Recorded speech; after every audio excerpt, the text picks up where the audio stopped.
Bumabiyahe na po pa probinsya ang ilan nating kababayan bago pa magsimula ang Holy Week. Ang sitwasyon sa Parañaque Integrated Terminal Exchange o PITX sa unang balita live ni Bam Alegre. Good morning, Bam. Kumusta ang sitwasyon ngayon dyan? Maris, good morning. Travel ha, kung di naman limitado ng leave kaya wala ng pasok at may balak naman talagang bumiyahe ngayong Holy Week, maiging ngayon na magsimulang bumiyahe dito sa PITX. Bitbit ni Jing Maderahe ang kanyang apo sa biyaheng San Juan, Batangas. Level up ang hirap pag may kasamang chikiting sa biyahe kaya naman ngayon nila piniling lumarga. Wala pang rush hour. Ang hassle, lalo't may bata, ang hirap magbiyahe kasi siksikan na, ang daming mga pasahero. Medyo punuan na yung bus.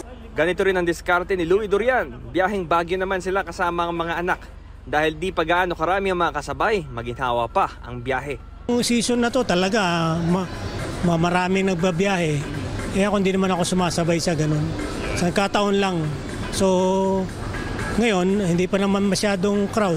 Kaya okay lang. Habang papalapit ang Holy Week, baka mas lalong maipit sa inyong mga biyahe. Tumataas na raw ang demand para sa mga bus. Pero sa mga susunod na araw, inaasahan maluwag pa naman makakabiyahe. Kailan nyo inaasahan sir na dadagsa yung mga pasahero? Siguro po mga Miyerkules Santo po. Pinaka-the best po kung talagang sila, Lunes pa lang, bumiyahe na sila para hindi sila sa traffic o maubusan ng bus kasi minsan nagkakapunuan, napakahirap sumakay.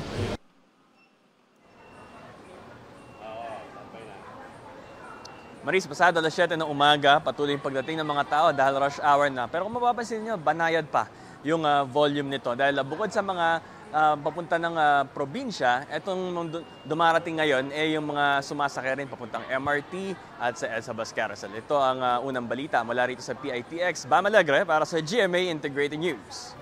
Mga kapuso, para una ka sa mga balita, mag-subscribe sa GMA Integrated News sa YouTube. Sa mga kapuso abroad, subaybayan niyo po kami sa GMA Pinoy TV at sa www.gmanews.tv.